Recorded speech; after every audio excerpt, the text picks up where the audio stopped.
I cut ties.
Guys hear me? All right, there we go. Good evening, church.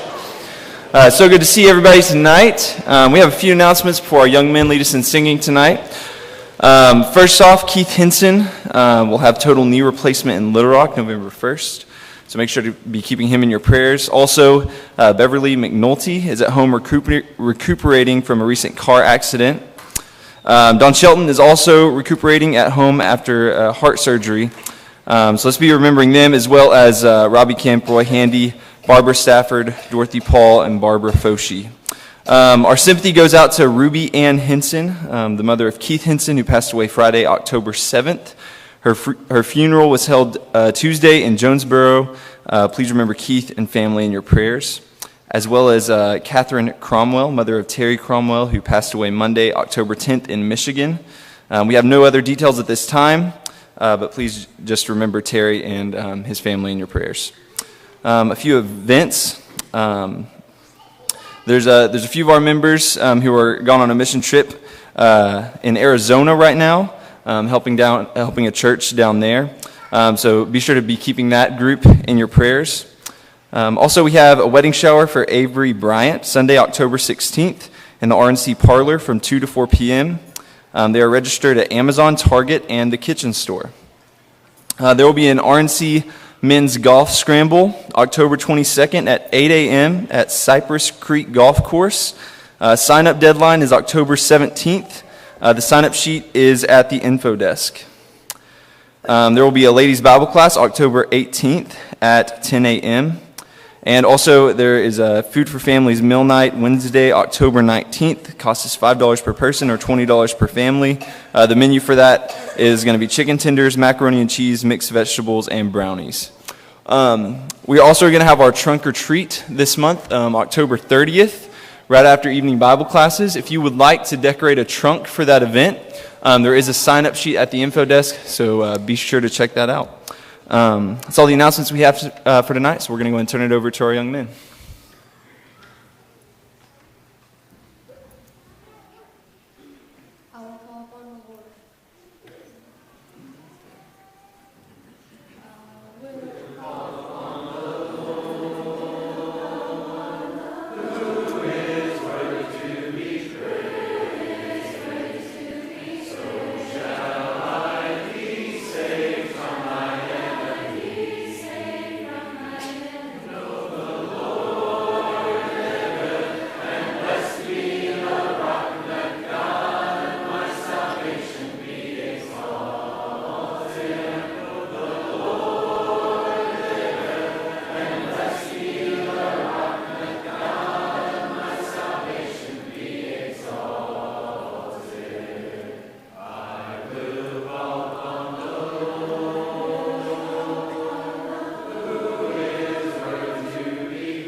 Thank God for this day. I thank you for this opportunity we have to come here tonight as a congregation and sing songs of praise to you and be together and love one another as we do, God.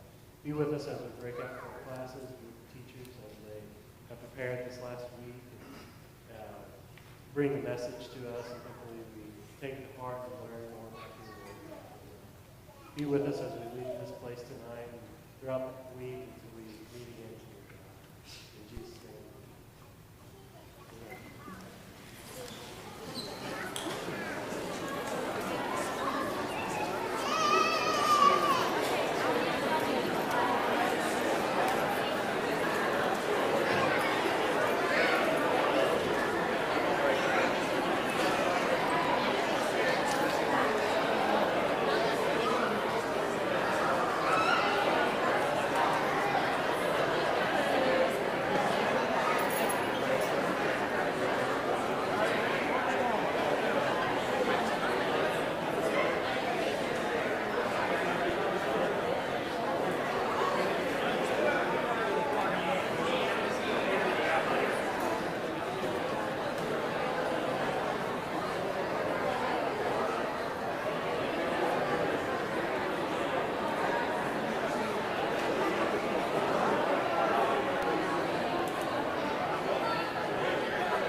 Now you can hear me.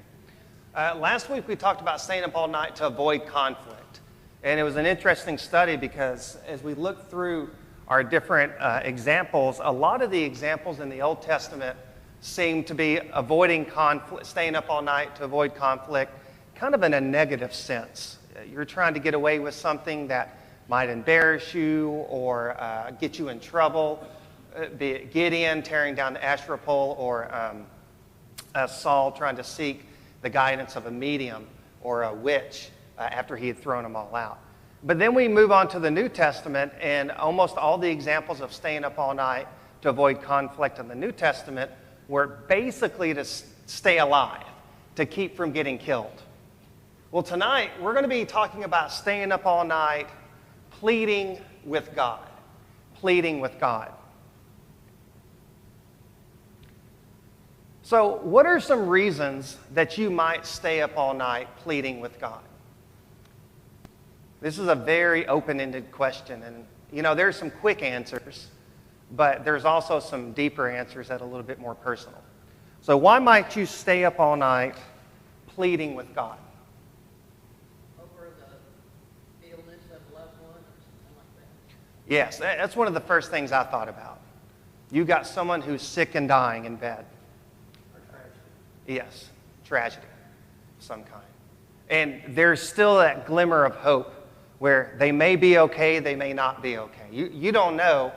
You're not a doctor. You can't really do anything, so the only place for you to turn is to God. And so you stay up all night pleading with God for the life or the health of this person. That's an excellent example. That's one of the first ones I thought. What are some other reasons you may stay up all night pleading with God?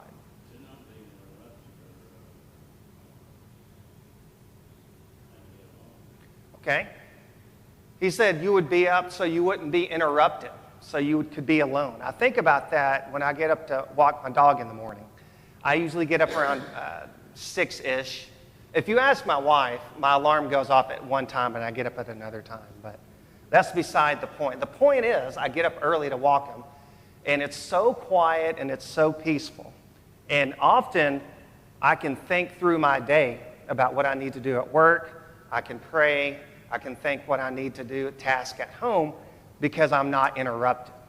And when I do that in the evening, I get quite angry at the cars on the street as if they have a reason, They're supposed to be on the street, but every time they drive by and that silly train goes by, I get more and more upset because I cannot think, I cannot be alone by myself. So perhaps staying up all night so you won't be interrupted.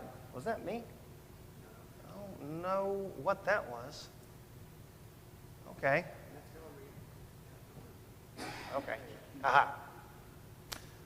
Well, some ideas that I had were staying up all night pleading with God because you're wanting to avoid something very scary. Something, what is happening? That's not me. Am I pushing a button? Okay. How about, here we go. I'll push it when I want it to. To avoid something very scary, something hard. Just thinking about my life.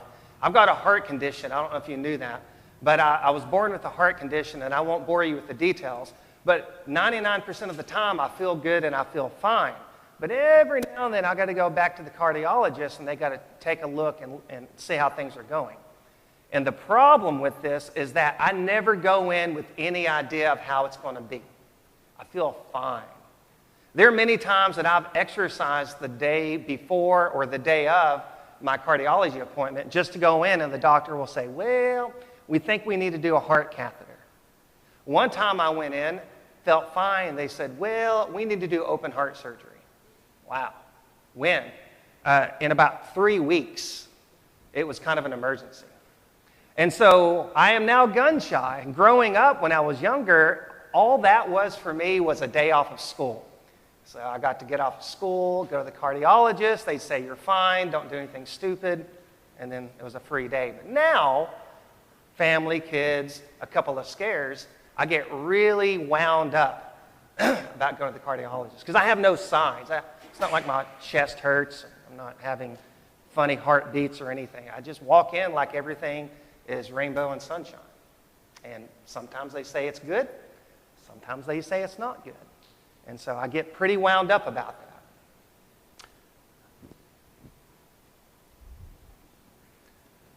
Perhaps you're up all night pleading with God for a cure or a relief.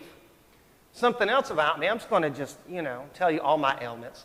I listened to music too much as a kid.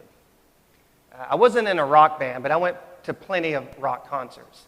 Really loud, too loud. And it messed up my hearing, and I can still hear fine. Again, the wife will tell you a different story, but the point is, I think I can hear fine. But now I got this nice ringing and hissing in my ears all day, all night, and it never goes away. And I've had it for the past 10 years. It's called tinnitus, whatever. And when it first happened about 10 years ago, I was up many a night praying for a cure or a relief. And the thing about it is that there is no cure or relief. There's no medicine you can take. There's no therapy you can take. You know what the doctor tells you? You've got to learn to live with it. So imagine having this noise day in and day out that will not ever go away, that you've got to just learn to live with. It's pretty tough. It doesn't hurt, but it's the idea that it won't ever go away that bothers me. You know, I've spent 60 years clippers, electric clippers, buzzing my head. And I think that's one of the reasons I'm wearing hearing aids. Yes, sir. They say it's from loud noise. And the last one is maybe an answer to a difficult question. Where you're going to work, where you're going to go to school, who you're going to marry. And luckily for me, none of those have really, my goodness, knock on wood, none of those have, or that last one hasn't been an issue for me. Things have been, as far as decision making is concerned, I've known who I want to marry, and the job situation's been really good, and where I was going to go to school. So that was never an issue for me. But the first two absolutely were. So the reason we may stay up all night pleading with God is because we are desperate. We're desperate for an answer. We're looking for some kind of relief. Or we just don't know what decision to make. And what I want to do is challenge you now, and we're going to circle back around to this, to think of a time when you were up all night trying to find an answer, to get help from God. What was it for? Was your prayer answered? If it was, if it wasn't, how did you respond? How has that changed you? That's a huge question to go personal. So that's why we're going to come back around to this. But I want you to think about that as we go through our study. So let's begin with the Old Testament. And the first thing we're going to do is look at 1 Samuel chapter 15. 1 Samuel chapter 15.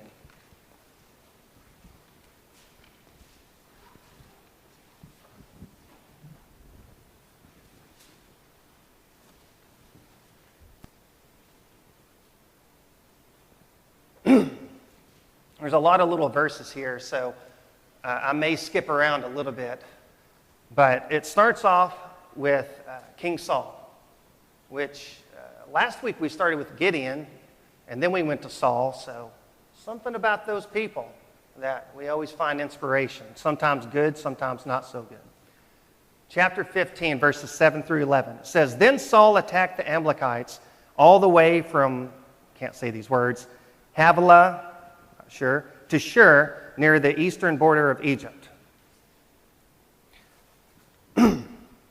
He took Agag, once again, not sure about the pronunciation, king of the Amalekites alive, and all his people he totally destroyed with the sword, but not really.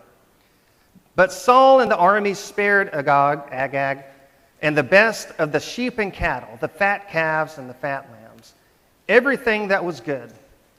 These he was unwilling to destroy completely, but everything that was despised and weak, they totally destroyed. Then the word of the Lord came to Samuel.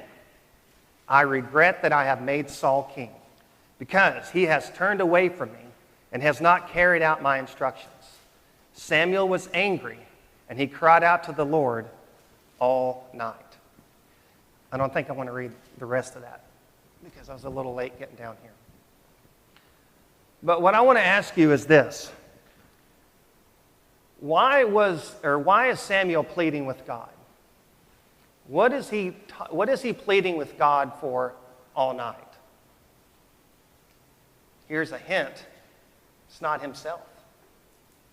Often when we think about pleading with God all night, it's for us, but it's not. It's not for himself. So I almost said raise your hand. I apologize. That just almost slipped out. So used to teach in school. But what is Samuel pleading with God for?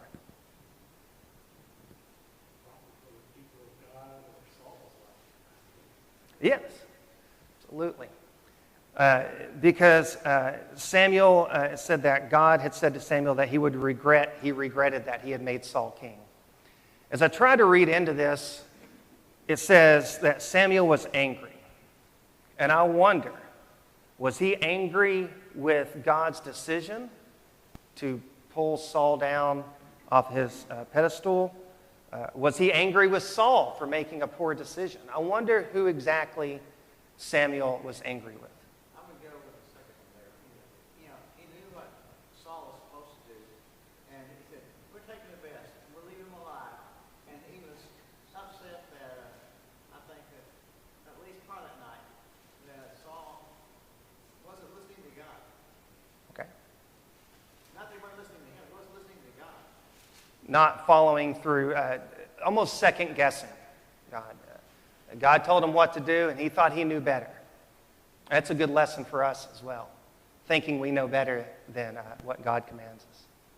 So what answer does he receive? Does God relent and say, you know what, I'll back off.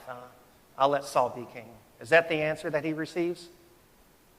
No, it's not. So I wonder about this. How did Samuel respond? His prayers were not answers. He was begging God. He regretted making Saul king. So verse 35 shows us, if you want to skip down there, that Samuel's pleas had no effect on Saul's outcome. So I wonder what Samuel's response was, how he felt about that. If that changed his thinking about pleading with God. There's not an answer for us, but it's something to consider. It could be also part of that is that Samuel had anointed him. So it was a bad reflection. Now, I contributed people disobeying God, and it's a tough pill to swallow. Yes. I feel like that sometimes with different people I may work with or be on a team with. When they're not pulling their weight, it's a reflection on me, and it's embarrassing to me. And I won't really say anything to them, but it bothers me. I'll tell you what, let's move on. If thing's not working. Albert, can you go to the next one? Next is going to be 2 Samuel, so kind of stay in the same place. 2 Samuel chapter 12.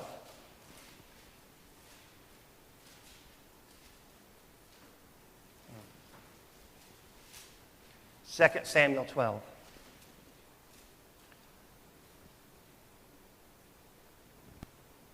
All right.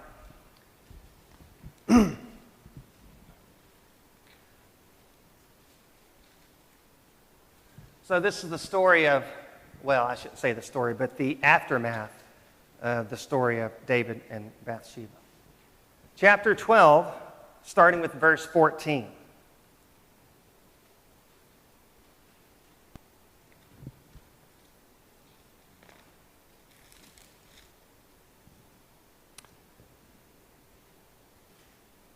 But because you are doing this, and I want to back up to 13 here. Then David said to Nathan, I have sinned against you and against the Lord. Nathan replied, then the Lord has taken away your sin, and you are not going to die.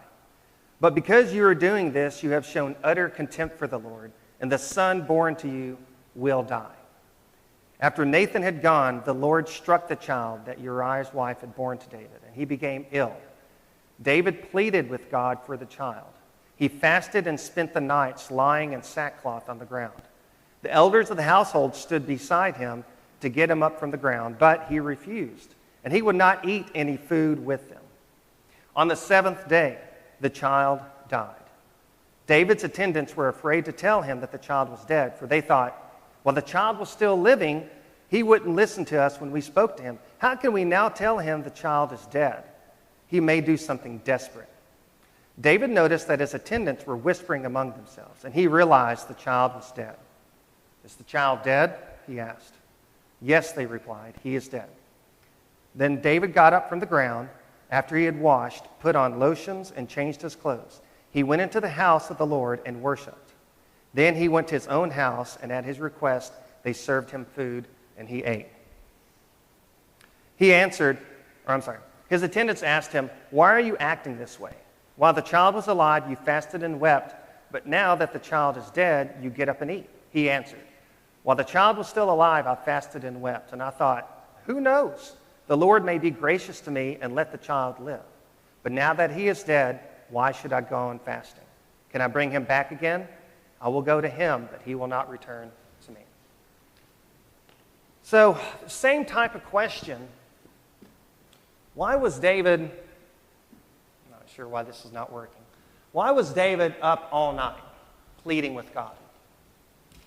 For his son. He was up all night pleading with God for his son. It's one thing to know that you're going to die, to have some kind of medical condition, to have cancer, and you don't know what's going to happen. It's something else to have someone in your family who is going to go through that. And I honestly don't know what's worse, facing the reality of your own mortality or knowing that your baby boy, your son, your child is going to be facing that. But either way, he was up all night pleading with God. And I like how he said, who knows? Perhaps God will be gracious to you. And we know all throughout the Old Testament when when God is described, how is he described with the word gracious? It says he's gracious and long-suffering, slow to anger. So, who knows? Perhaps God will relent. But what answer does he receive? No. What a hard pill to swallow. With Saul, I'm thinking, you lose your position, you lose your job, I'm sure it's tough. But it's hard for me to put that on the same level as my child dying. Or even myself facing, like I said, my own death. That's a very hard pill to swallow. And probably the biggest question here is, how did he respond? How would you expect someone to respond whose child is sick and dying? They plead with God all night, and they get told no. And it's your fault.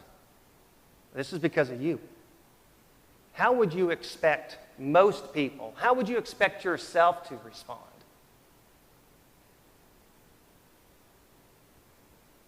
A lot of people, in some situation, they will take a shower. Mm-hmm. Or do something completely different To take their mind. to get out of routine. Yeah. I agree. I've showered sometimes 3 days, three times a day. Well, I've heard when people are going through really tough times and they show up to work the next day, they get asked, why are you here? Shouldn't you be at home? And they got to get out of that hole, that pit where they're just thinking about it. They got to get into a different routine. They got to get their mind off of it. I would never expect, I get he would get up and eat and drink and get dressed because he's been basically wallowing around in sackcloth for 7 days, not doing anything. That part makes sense to me. But the idea that he would get up and worship the very God that he pleaded to, who struck his child with illness, if I'm being very objective about this, that doesn't seem logical to me. It seems logical to us in this room because of what we believe and who we are. But if you try to think like other people who are outsiders, people who are not saved, that doesn't seem like a logical thing to do, to go worship the very God who struck the child with the illness and said, you know what, it's your fault. I think Pat and I talked more down than we did earlier in our lives. You know, you get 82 and just sit down and talk. I think for us, if we have to go through something like that, we want to be here because we want to be comforted. We want to know that there's hope beyond death. We want to be around other people who think like us and other people who love us. But again, for someone who is not a believer, that's got to be kind of a strange and difficult thing to do. Let's move on, and I want to check my thing again here. Let's see if this works. Nope. All right, we are completely out of technology. Let's move on to the New Testament. And in the New Testament, we're not going to read all these, but basically I have 3 or 4 different references to Jesus in the Garden of Gethsemane, when he was up all night praying. Matthew chapter 26, Mark chapter 14, Luke chapter 22. And I'm just going to read from the first one to make it simple. Matthew chapter 26, verses 31 through 46.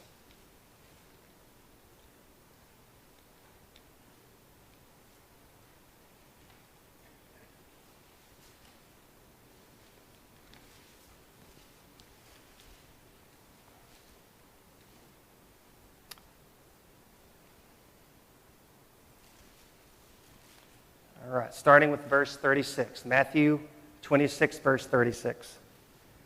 Then Jesus went with his disciples, to a place called Gethsemane, and he said to them, sit here while I go over there and pray. And he took Peter and the 2 sons of Zebedee along with him. And he began to be sorrowful and troubled. Then he said to them, my soul is overwhelmed with sorrow to the point of death. Stay here and keep watch with me. Going a little farther, he fell with his face to the ground and prayed, my Father, if it is possible, may this cup be taken from me, yet not as I will, but as you will. Then he returned to his disciples and found them sleeping. Couldn't you men keep watch with me for 1 hour? He asked Peter. Watch and pray so that you will not fall into temptation. The spirit is willing, but the flesh is weak. He went away a second time and prayed, my Father, if it is not possible for this cup to be taken away unless I drink it, may your will be done. When he came back, he again found them sleeping because their eyes were heavy. So he left them and went away once more and prayed the 3rd time, saying the same thing. Then he returned to his disciples and said to them, are you still sleeping and resting? Look, the hour has come. The Son of Man is delivered into the hands of sinners. Rise, let us go. Here comes my betrayer. Of course, he was talking about Judas. Why was Jesus pleading with God? This is probably the most well-known story to us. But why was he pleading with God? The human side of him didn't want to face what was ahead. Because he didn't want to go through what he was about to have to go through. And of course, our minds always go straight to the cross. But if you slow down a little bit and think through it, first he's got to be put on trial. And I wonder how mentally tough that was for him. Because he knew who he was and what he could say, but he kept silent. He had to watch his friends abandon him. He had to be beaten. He had to walk that long road to Calvary. Oh, and then he got nailed to the cross. And then it still wasn't over because it's a long, slow, agonizing death. And then probably the worst, well, I don't want to go there. And one thing that I always think about, I should say, not the worst thing, but one thing that I always think about is that he was left alone on the cross because even God turned his back to him. So he quite literally had nothing left. Friends were gone. His pride, I don't know if he had pride, but He was up there naked. He was beat up. He was made fun of. And even his father had turned away from him. So he was pleading all night because he did not want to go through this. But a very, very, very famous line, even to those who are not Christians. He said, it's not my will, but whose? Your will be done. That's right, your will be done. I think that right there, we could maybe just stop and own in on that, focus on that, about that type of attitude. You know, going back to what we started with, when you're pleading all night with God for a cure, for relief, for a decision, for another person, whatever, how often, I wonder, do we pray, it's not my will, but your will be done? Because, as my mom says, in your heart of hearts, which is not a real thing, I don't know what your heart of hearts mean. I know what she means. She means what you honestly, truly believe. But every time she says it, I think, that doesn't make sense. But in your heart of hearts, when you pray for something, you have an idea of what you want to happen. And it's hard for us to, because you can say the words. It's kind of like when you're teaching school. You can hear kids read, and they can call words beautifully. But then you ask them what they read, and they have no clue what they've read. You can say the words in the prayer, not my will, but your will be done. But I wonder how much we honestly, truly believe that, especially when it's a very personal, painful, gut-wrenching issue. So what answer did he receive? Again, you start to see a theme here. Samuel, was told what? Simple word. You can say it in English or Spanish. No. What was David told? No. And this sounds funny to say it. What was Jesus told? No. Who says no to Jesus? He was told no. But he went through with it. He went through with it because of his great love for us. How did he respond? He did it. He did it. One more thing we're going to look at. First Thessalonians Chapter 3. Thessalonians Chapter 3. Hey, there it is, at the very end.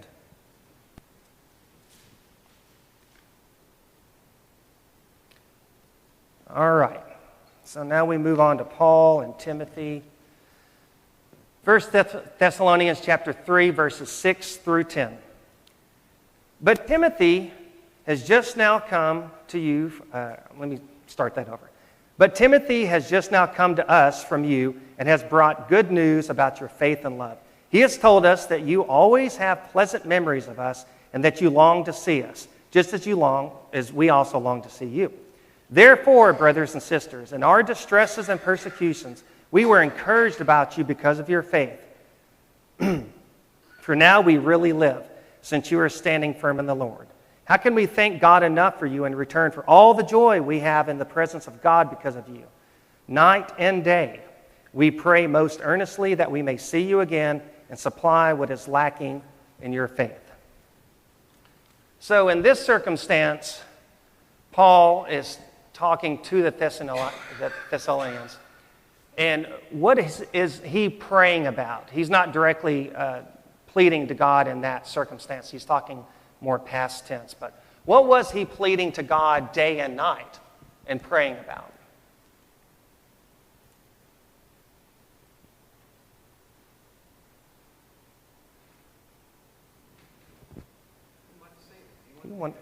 He wanted to see him again. You know, they didn't have texting. They did not have Zoom. They did not have even snail mail. Maybe they did. I don't know. But regardless, he wanted to see them again. And so he and Timothy were pleading day and night so they could see the Thessalonians again. And I couldn't find it directly in Scripture, so I'll ask a more seasoned member of our community here. Did he ever get back to Thessalonian and actually get to see them? Does anybody know? Because I Googled it and I couldn't find an answer with Google. Doesn't mean it's not true.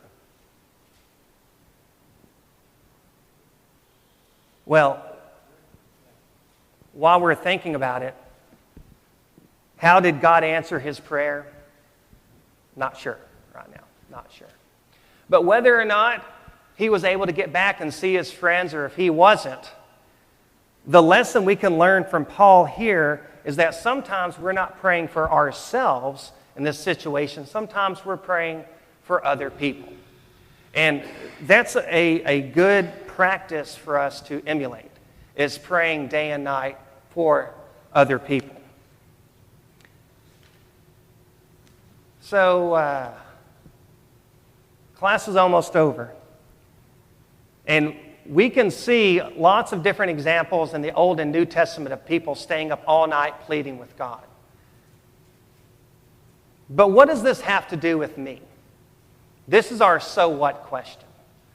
This is where you sit back and you think, okay, that's interesting. It's balanced. You got 2 from the Old Testament, 2 from the New Testament. Same consistent questions. But so what? What does this have to do with me? Well, do you remember that very first thing we talked about? Why would you stay up all night pleading with God?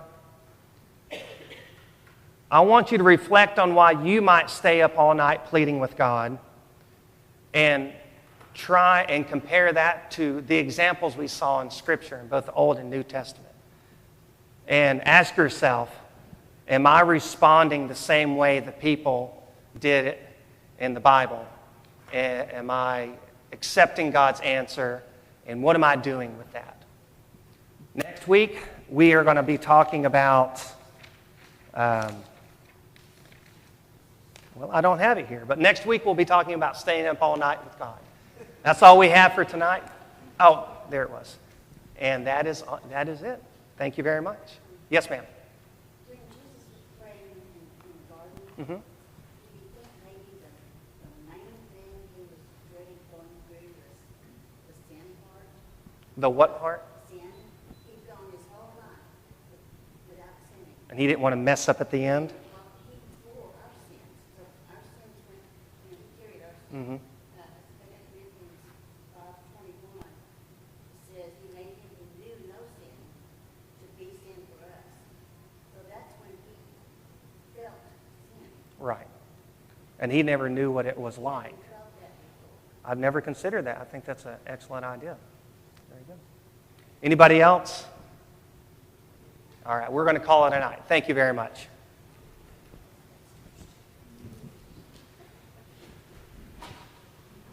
Where did that remote go? Oh, there it is. Yes, ma'am.